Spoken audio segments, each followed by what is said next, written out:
Satu persatu keluarga Joko Widodo tinggalkan Ganjar Mahfud dan mendukung Gibran Rakabuming Raka dan juga Prabowo Subianto. Kita ulas bersama dengan Direktur Eksekutif Carta Politika Yunarto Wijaya yang telah bergabung bersama kami di Kompas Malam. Salam sehat Mas Toto.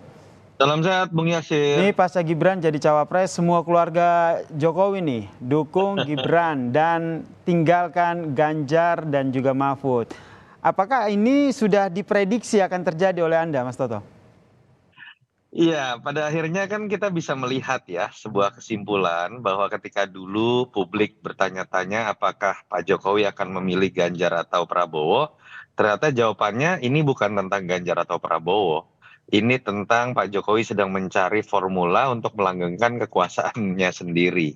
Ini rangkaian dari dulu isu 3 periode banyak ditolak publik. Perpanjangan periode 70% lebih publik juga menolak ketika disurvei.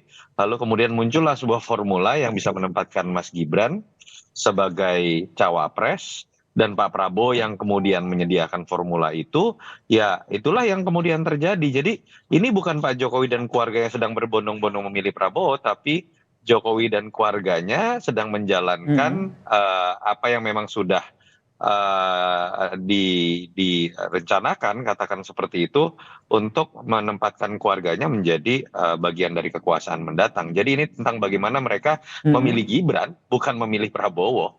Dan itu yang tidak mengagetkan, nggak mungkin dong. Pamannya sudah sampai dipecat, gara-gara dianggap terlibat dalam keputusan MK-MK disebutkan kan ikut membujuk hakim-hakim lain, membuat kontroversi sejarah sampai dipecat dari ketua MK. Lalu kemudian masa adik iparnya bernama Bobi tidak mendukung.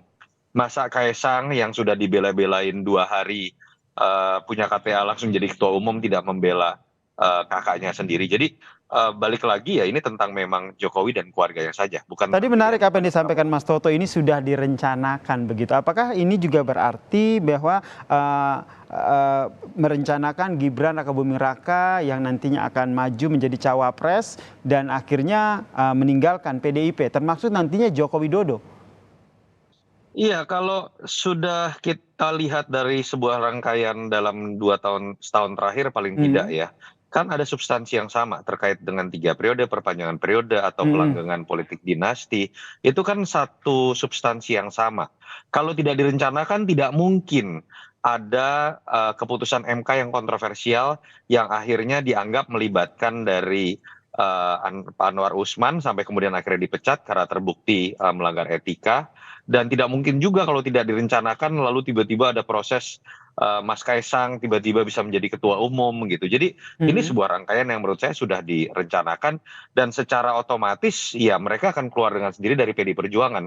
Tapi kalau ditanya apakah ini disebabkan oleh kekecewaan terhadap PDI Perjuangan, harus diingat loh, video-video yang sering dikeluarkan terkait dengan misalnya hari ulang tahun PDI Perjuangan yang statement Ibu Mega dianggap merendahkan Pak Jokowi, itu kan terjadinya sesudah isu 3 periode.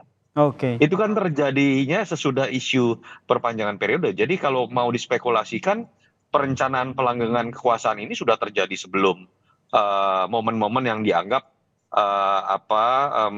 merendahkan atau menjadi awal konflik dari PDI Perjuangan dengan Pak Jokowi. Menurut saya itu alibi saja, karena memang ketika isu politik dinasti ini coba dibenarkan melalui isu konflik PDI Perjuangan dengan Pak Jokowi, itu bisa jadi sebuah pembenaran. Tapi saya melihat itu hanya dijadikan alibi saja. Jadi menurut Anda ini direncanakan untuk memperpanjang kekuasaan seperti Anda tadi katakan tadi ke Gibran, Ya, atau memang sejak awal sudah dukung Prabowo? ini tentang bagaimana Pak Jokowi sedang mencari formula untuk pelanggengan Oke. kekuasaan. Kita naif kalau mengatakan kemudian isu perpanjangan periode itu tidak melibatkan Pak Jokowi sama sekali. Minimal kan direstui. Kita juga naif mengatakan kalau perpanjangan periode isu lanjutan dari 3 periode itu minimal tidak didiamkan atau dinikmati oleh Pak Jokowi. Dan ketika kemudian ujungnya adalah anaknya maju, ya saya pikir itu kan hanya formula yang lain yang Meskipun berbeda. Presiden Joko Formulanya, Widodo selalu menegaskan ya Mas Toto, sebagai kepala negara ia akan bersikap netral. ya Bung Yasir, kita kalau anak kita lomba saja itu pasti dengan sangat semangat ingin anak kita menang, apalagi ini pilpres. Itulah mengapa politik dinasti ini menjadi isu yang sangat keras disuarakan oleh tokoh-tokoh ya, Mhm. bukan dari lawan-lawan politik, tetapi bukan tentang masalah darah birunya. Tapi ketika ayahnya masih berkuasa, bagaimana mungkin kita bisa berharap ada sesuatu yang sifatnya netral? Dan sudah terlihat kan ada beberapa kejadian penurunan baliho dilakukan oleh aparat, misalnya didatangi beberapa kantor dari partai oleh aparat, walaupun kemudian dibantah bahwa itu adalah intervensi. Tapi Mhm. buat saya ini sebuah kisah klasik yang selalu dihindari dalam konteks etika politik. Ketika seseorang masih berkuasa, alangkah baiknya keluarganya tidak maju menggantikan dirinya, karena hampir pasti yang namanya pemilu itu akan mengalami proses abuse of power. Oke, berbicara soal etika politik, ini Anda melihatnya seperti apa nih? Keluarga Jokowi akhirnya meninggalkan Ganjar Mahfud dan fokus mendukung Prabowo dan juga Gibran.